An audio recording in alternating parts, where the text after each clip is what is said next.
Illustration number 21. The prices of 3 items A, B and C among 5 items have increased in the year 2015 by 90%, 120% and 70% respectively with respect to the year 2010. Whereas the prices of 2 items D and E have decreased by 2% and 5% respectively. Item A is 4 times important than item B and item C is 6 times important than item A. The importance of items D and E is 2.5 times the importance of item B. Compute the general price index number of the year 2015 for all the 5 items. ठीक है? सो आपको यहाँ पे 5 items दे दी हुई है, आपको general index number calculate करना है। बहुत ही इजी सम है ये। सो हम यहाँ पे टेबल बना के आइटम्स पहले लिख लेंगे। सो यहाँ पे मैंने टेबल बना लिया है, आइटम्स हम यहाँ पे लिख लेंगे।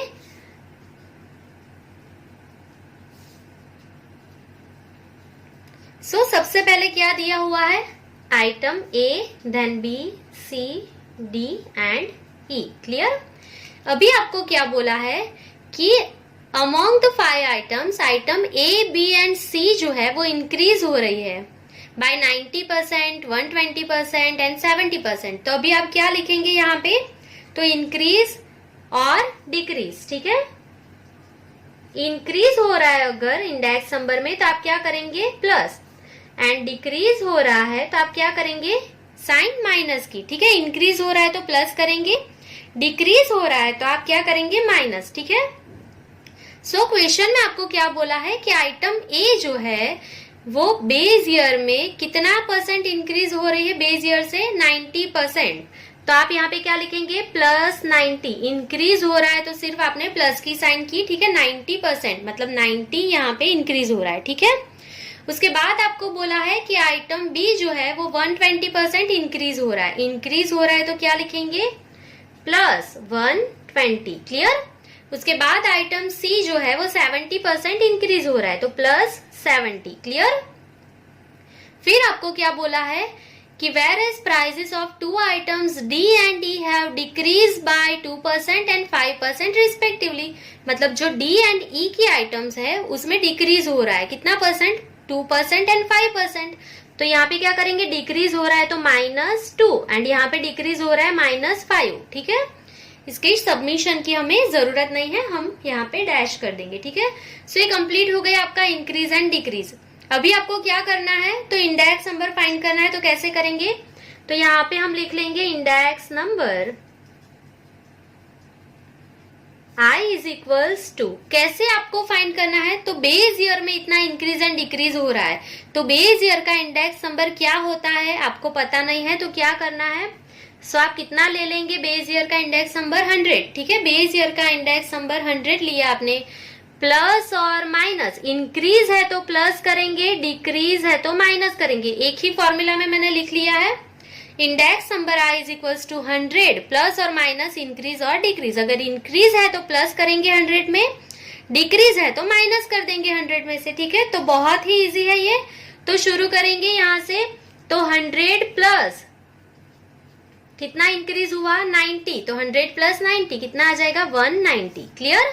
देन यहाँ पे 100 प्लस 120 तो कितना आ जाएगा? 220। क्लियर? यहाँ पे इंक्रीज हुआ 70 तो क्या लिखेंगे? 100 प्लस 70 तो आंसर इज 170। क्लियर? यहाँ पे डिक्रीज हो रहा है 2 तो 100 माइनस 2 तो आंसर क्या आएगा? 98। क्लियर? यहाँ पे डिक्रीज हो रहा है 5 तो 100 माइनस 5 आंसर इज 95। इसके सबमिशन की जरूरत नहीं है। ठीक है? सो ये आपको यहाँ पे इंडेक्स नंबर मिल गया है। अभी आपको क्वेश्चन में क्या बोला है? So item A is 4 times important then item B. ठीक है? वापस से मैं रिपीट कर रही हूँ, आइटम ए की जो इंपॉर्टेंस है वो 4 टाइम्स है किससे? आइटम बी से। सो ये आपका पहला सम है तो मैं आपको पूरा कैलकुलेट करके दिखा देती हूँ, फिर हम डायरेक्टली इसको सॉल्व कैसे करेंगे वो भी मैं आपको भी सिखा दूंगी। सो अभी पहले क्या बोला है तो हम लिखते जाएंगे item A is 4 times important than item B. Item A की जो इंपॉर्टेंस है वो 4 टाइम है, ठीक है, किससे? आइटम बी से 4 टाइम है। तो आपको किसका जो वेट है वो एज्यूम करना पड़ेगा? आइटम बी का, ठीक है। सो आप यहाँ पे क्या लिखेंगे? So therefore suppose the relative importance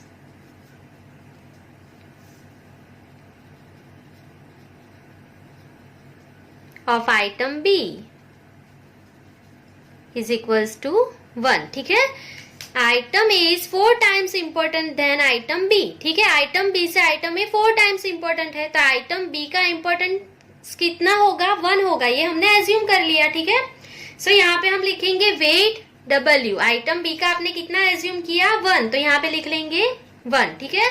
अभी आइटम ए का इंपॉर्टेंस कितना है? 4 टाइम्स है, तो यहाँ पे क्या लिखेंगे? Therefore importance of item A is equals to, कितना है ये? 4 टाइम्स है, तो क्या करेंगे? किससे 4 टाइम? बी से 4 टाइम। सो 1 इंटू 4, 4 टाइम मतलब मल्टीप्लाई बाई 4, तो आइटम ए का इंपॉर्टेंस कितना है? 4, क्लियर। सो यहाँ पे हम लिख लेंगे आइटम ए का इंपॉर्टेंस कितना मिल गया आपको? 4, क्लियर। अभी आपको क्या बोला है आगे? So item C 6 times important then item A. So हम लिख लेंगे यहाँ पे item C is 6 times important than item A. Item A से कितना टाइम्स है आइटम सी? 6 टाइम, ठीक है। सो क्या लिखेंगे? Therefore importance of item C is equals to, item A से कितना टाइम? 6 टाइम, तो आइटम ए का आंसर क्या है आपका? 4। सो 4 इंटू 6 टाइम मतलब 4 मल्टीप्लाई बाय 6, क्या आएगा आंसर? 24, क्लियर। सो आइटम सी का जो वेट है कितना लिख लेंगे हम यहाँ पे? कितना आया? 24। अभी आपको क्वेश्चन में क्या दिया है? तो the importance of item D and E is 2.5 times the importance of item B. तो हम यहाँ पे लिख लेंगे importance of item D and E is 2.5 times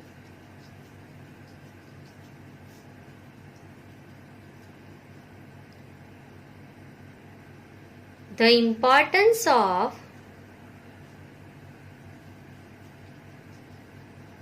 item B। Item B से आइटम डी एंड डी जो है वो कितनी है? 2.5 टाइम, ठीक है। सो क्या लिखेंगे? Therefore importance of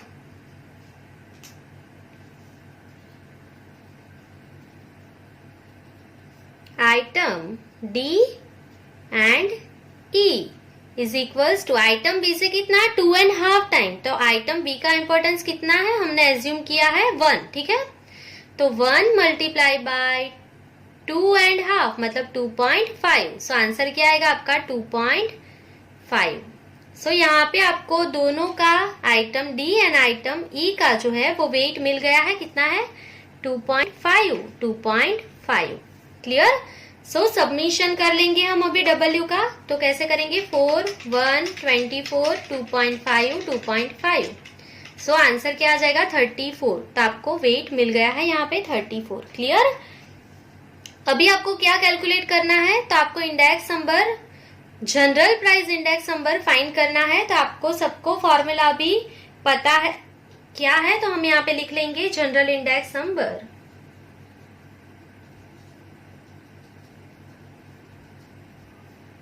I is equals to submission of IW divided by submission of W, ठीक है। क्या चाहिए आपको? Submission of IW। तो आपके पास I भी है, W भी है, सिर्फ आपको मल्टीप्लाई करना है। क्या लिखेंगे यहाँ पे? IW, ठीक है। सो हम यहाँ पे मल्टीप्लाई करते जाएंगे 190 इंटू 4, क्या आएगा आंसर? 760, 220 into 1 220, 24 into 170 क्या आएगा 24 into 170 answer is 4080. Then 98 into 2.5 क्या आएगा आंसर 245. Then 95 into 2.5 237.5. अभी हम इसका सबमिशन कर लेंगे. 760, 220, 4080, 245, 237.5. सो क्या आ जाएगा आंसर 5542.5. क्लियर. सो ये आपको यहाँ पे सबमिशन मिल गया है IW का. सो हम यहाँ पे लिख लेंगे कितना आया submission 5542.5 divided by submission of W is 34. So divide कर लेंगे हम, डिवाइड बाय 34. तो क्या आएगा आंसर 163.01. 1 के बाद क्या है 4. सो एक ऐड नहीं करेंगे, 01 ही आंसर रहने देंगे. ठीक है. सो अभी हम हमारा फाइनल आंसर लिख लेंगे. So therefore rise in the price of current year is equals to 163.01 minus कितना करेंगे 100. तो क्या आ जाएगा आंसर 63.01%. 63.01%. क्लियर. सो ये आपका यहाँ पे सम कंप्लीट होता है. अभी मैं वापस आपको वर्किंग नोट्स कैलकुलेट किए बिना आप W कैसे फाइंड कर सकते हैं वो मैं शॉर्टकट में आपको एक्सप्लेन कर दे रही हूँ. ठीक है. पर सम का वेटेज अगर ज्यादा है तो आपको वर्किंग नोट्स दिखाना कंपलसरी है. ठीक है.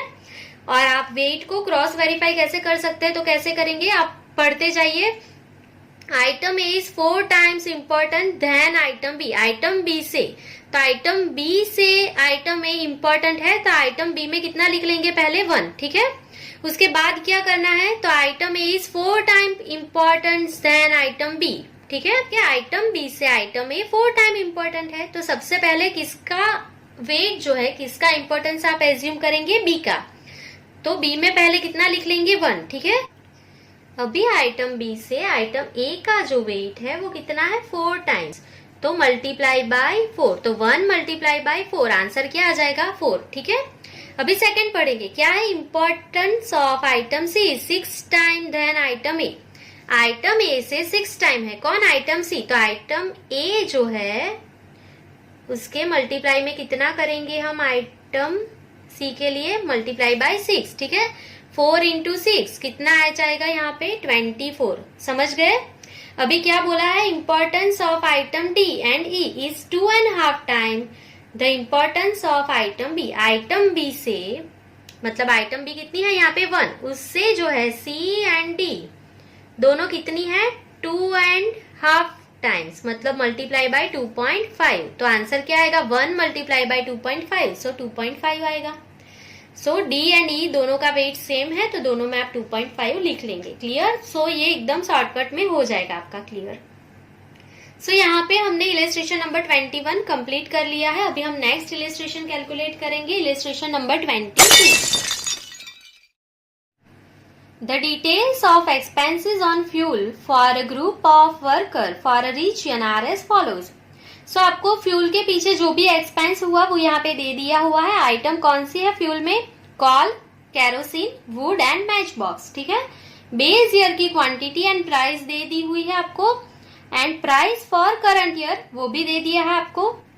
अभी क्या करना है आपको तो आपको बोला है prepare the index number of a group of fuel expenditure from this data. सबसे पहले आपको सब में क्या कैलकुलेट करना है तो फ्यूल की जो आइटम्स दी हुई है हमें ऊपर टेबल में उसके लिए हमें इंडेक्स नंबर कैलकुलेट करना है. ठीक है.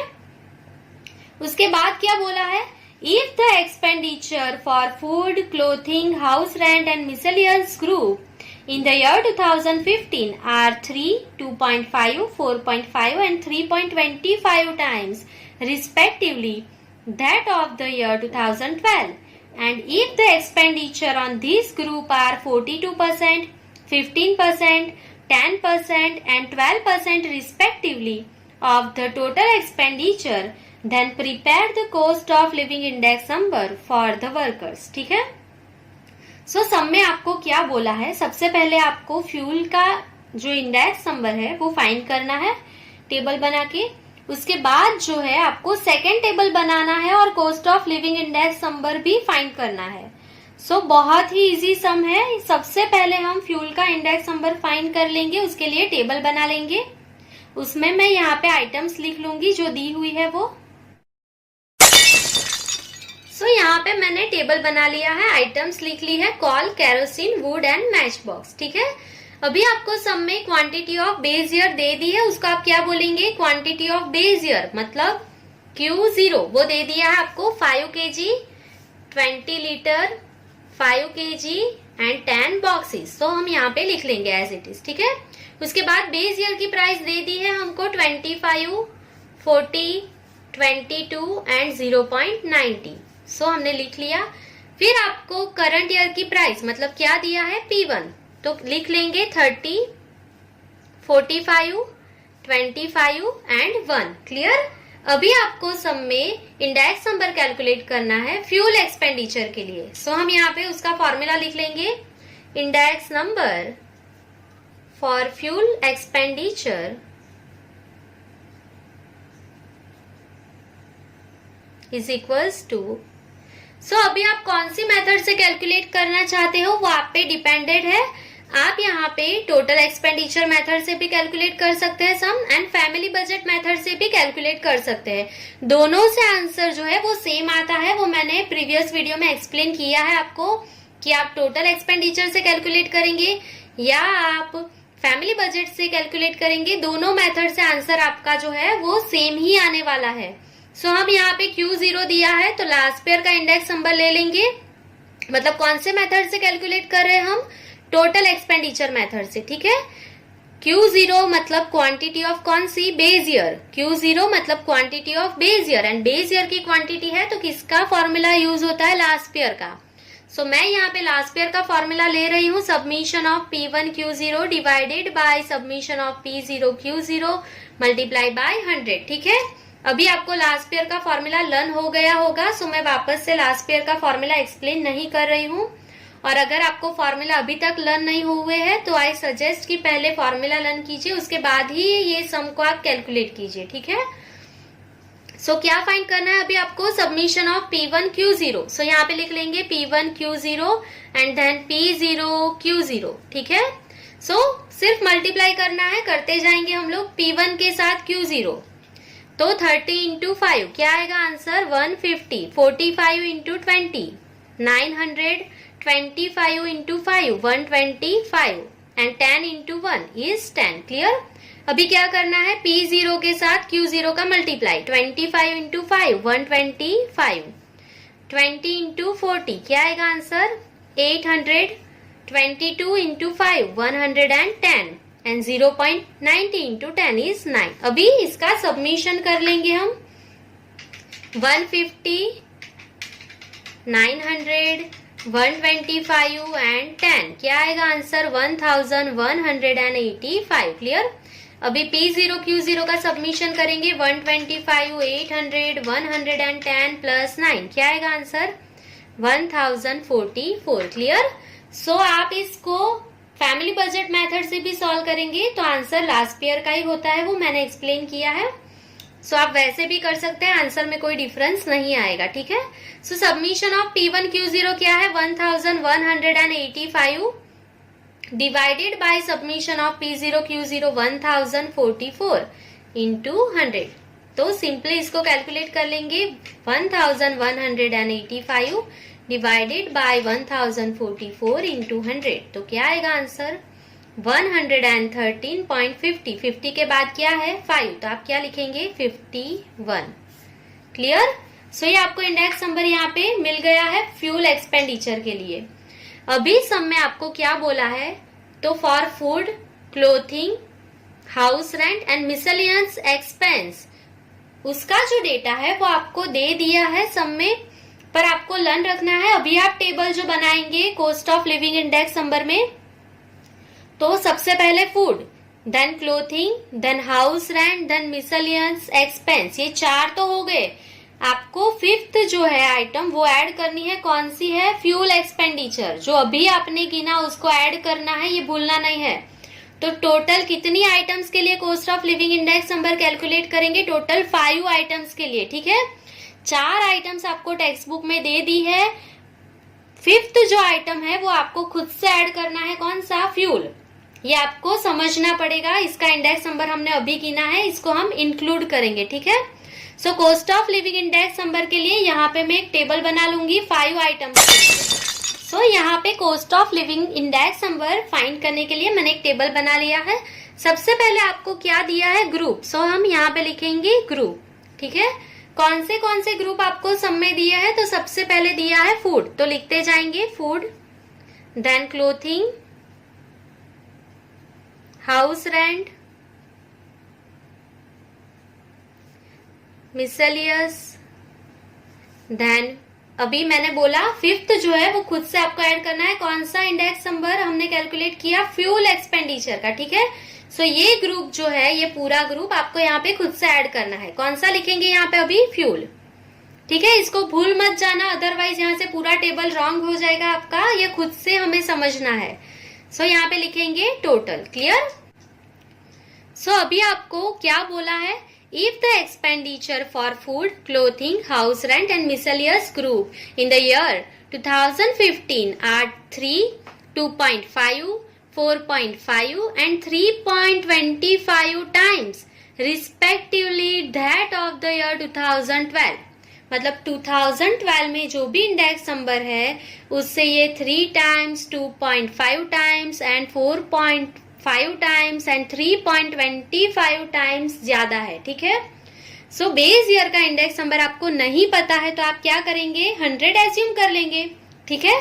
सो यहाँ पे बहुत इजी है। यहाँ पे मैं लिख रही हूँ इंडेक्स नंबर आई, ठीक है।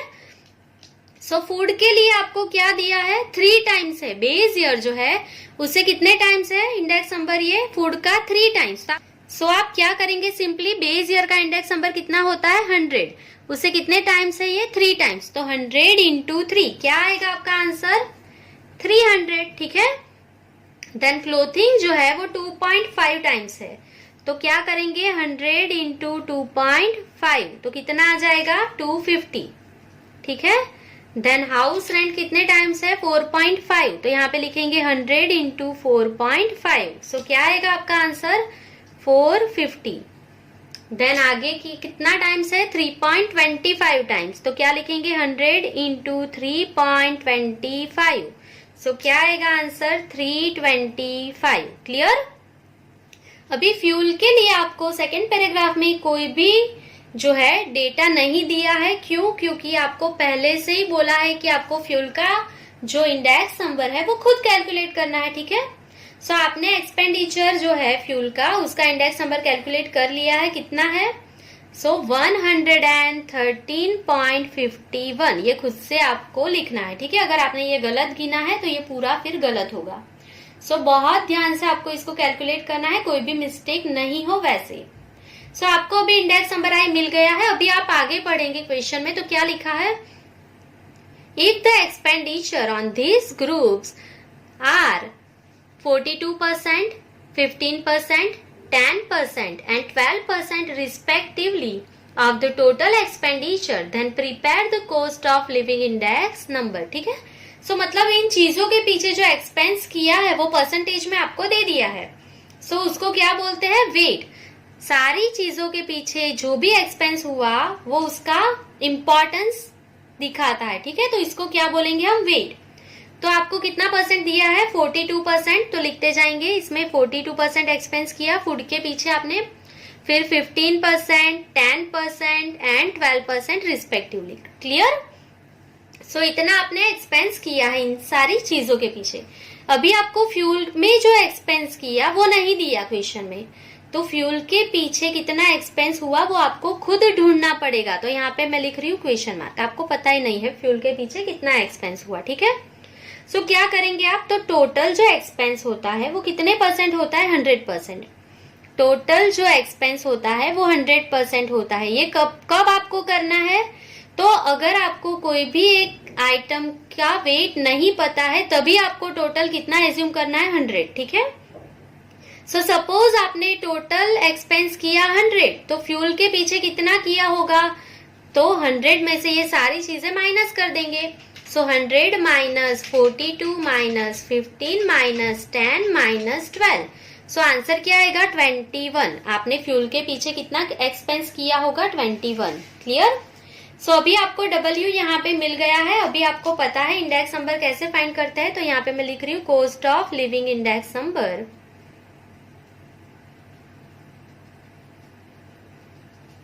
I is equals to submission of IW divide by submission of W। ठीक है, सिर्फ क्या करना है, I एंड W का मल्टीप्लाई करना है। I भी है W भी है, सिर्फ मल्टीप्लाई करते जाएंगे। ठीक है। सो सबसे पहले क्या है 300 इंटू 42, तो करते जाएंगे 300 इंटू 42 क्या आएगा आंसर 12,600। क्लियर। देन 250 इंटू 15 क्या आएगा आंसर 3,750। 450 इंटू 10 क्या आएगा 4,500। मैं कैलसी में कर रही हूँ इसको क्योंकि मुझे GT दबा के टोटल चाहिए इसके लिए। ठीक है। अभी क्या करेंगे 325 इंटू 12, सो क्या आएगा आंसर 3,900। देन 113.51 इंटू 21, सो क्या आएगा आंसर 2,383.71। अभी GT दबा देंगे जिससे आपको टोटल मिल जाएगा। कितना आया, सो 27,133.71। क्लियर। सो अभी सिर्फ आपको सॉल्व कर लेना है। Submission of IW is 27,133.71 upon submission of W is 100। ठीक है। सो क्या आएगा आंसर 271.33। 33 के बाद क्या है यहाँ पे 7, तो क्या करेंगे 34। ठीक है, 7 है तो आपने 33 के जगह पे क्या लिखा 34। क्लियर। सो ये आपका सम यहाँ पे कंप्लीट हो गया है। अभी सिर्फ हमें फाइनल आंसर लिख लेना है, तो लिख लेंगे हम यहाँ पे। सो therefore rise in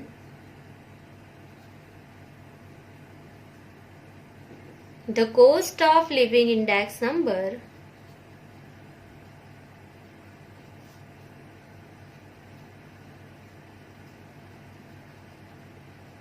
in current year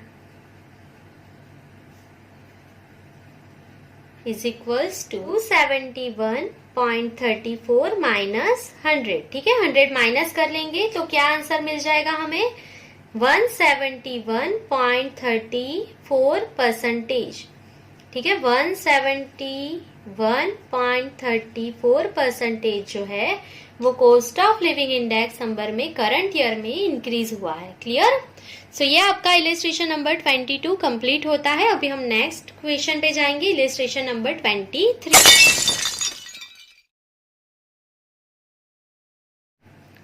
Find the real wages for the worker class of a city from the following data about their average monthly wage and the cost of living index number. Base year 2001. Find the purchasing power of money in the year 2015 by taking the base year 2001 and state the importance of this answer. सो आपको यहाँ पे पहले real wages find करना है, उसके बाद आपको purchasing power of money find करना है। ठीक है। सो रियल वेजेस का जो फॉर्मूला है वो मैंने आपको पहले ही एक्सप्लेन किया है पार्ट 1 में, और परचेजिंग पावर ऑफ मनी उसका भी मैंने फॉर्मूला एक्सप्लेन किया है। अगर आपने नहीं लर्न किया है तो पहले लर्न कर लीजिए, तो ही आप ये सम कैलकुलेट कर पाएंगे।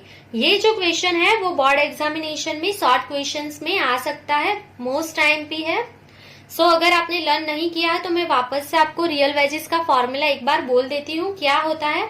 सो आप कैसे लर्न रखेंगे फॉर्मूला, तो cost of living index number हर बार जो है वो डिनोमिनेटर में लिखते हैं आप। ठीक है। सो न्यूमेरेटर में क्या लिखेंगे, तो क्वेश्चन में आपको कौन सा वेजेस दिया है, तो एवरेज मंथली वेजेस, तो फॉर्मूला हो गया आपका। फॉर्मूला क्या बन जाएगा, तो real wages is equals to average monthly wages divide by cost of living index number into 100। ठीक है, ये बहुत ही इजी है। तो शुरू करेंगे। यहाँ पे मैं year, average monthly wage and cost of living index number question में से टेबल बना के लिख लूंगी। ठीक है। सो यहाँ पे मैंने टेबल बना लिया है, year, average monthly wages and cost of living index number लिख लिया है। अभी क्या करना है, आपको रियल वेजेस फाइंड करना है। सो सबसे पहले हम उसका फॉर्मूला लिख लेंगे। Real wages is equals to क्या करेंगे, तो जो दिया है, कौन सा वेज दिया है आपको, एवरेज मंथली वेज, तो ऊपर लिख लेंगे average monthly wage divided by क्या आता है, cost of living index number.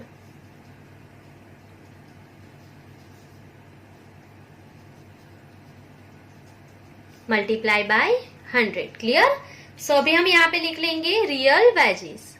सो अभी हम कैलकुलेट करते जाएंगे average monthly wages divide by cost of living index number multiply bye क्या करना है, 100। ठीक है।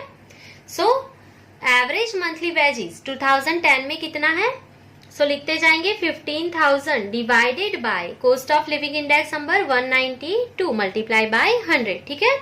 2011 के लिए कितना है, 15,600 divide by 203 multiply by 100। Then 16,200 divide by 228 multiply by 100। Clear.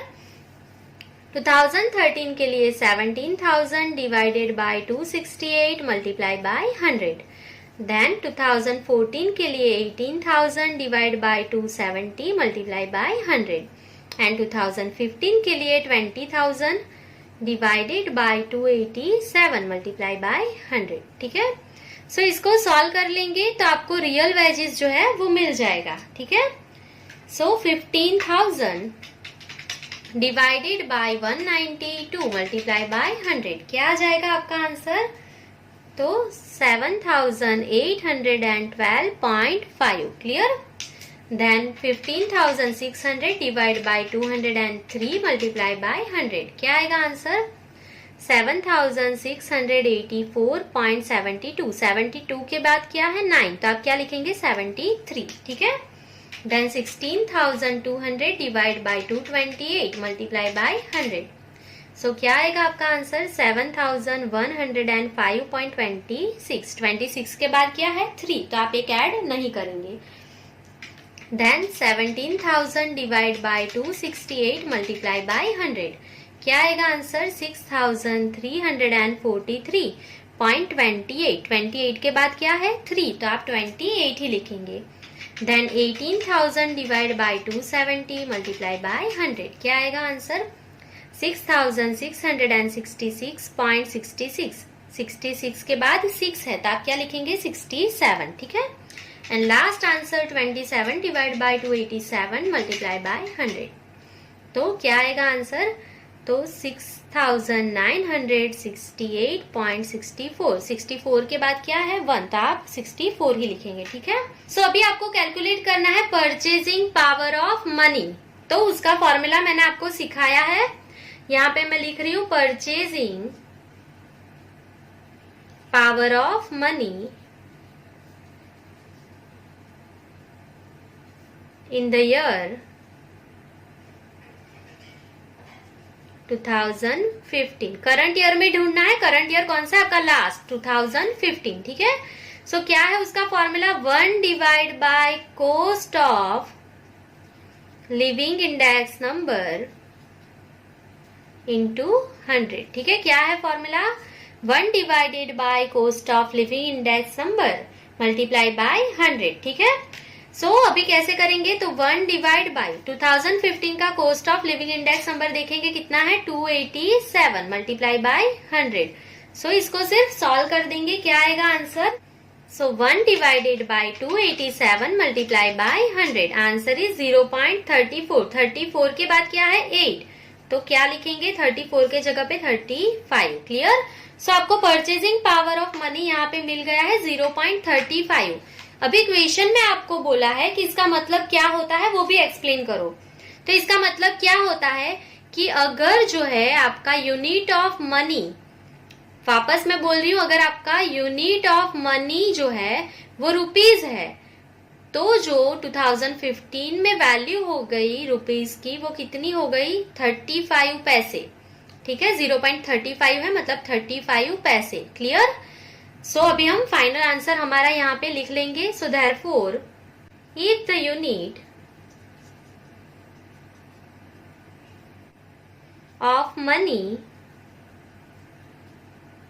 is rupee, then the value of rupees in the year 2015 is 35 paise with respect to the base year. ठीक है, बेस ईयर में उसकी वैल्यू 1 रुपीज थी, तो current year में उसकी value कितनी हो गई? 35 पैसे। ठीक है, 35 पैसे, 0.35 मतलब 35 पैसे। सो ये आपका परचेजिंग पावर जो है वो आपको यहाँ पे मिल गया। सो ये हमारा इलिस्ट्रेशन नंबर 23 कंप्लीट हो गया है। अभी हम नेक्स्ट वीडियो में शॉर्ट क्वेश्चंस गिनेंगे इलिस्ट्रेशन नंबर 24 में। ठीक है, जो बोर्ड एग्जाम में शॉर्ट क्वेश्चंस में आते हैं सेक्शन सी में, वो पूरा हम नेक्स्ट वीडियो में इलिस्ट्रेशन नंबर 24 में गिन लेंगे। अभी तक आपने फॉर्मूला अगर लर्न नहीं किया है तो कर लीजिए, सो आप खुद से भी कैलकुलेट सम कर पाएंगे। एंड अगर आपको कोई भी डाउट्स है किसी भी वीडियो में तो आप कमेंट सेक्शन में कमेंट कर सकते हैं।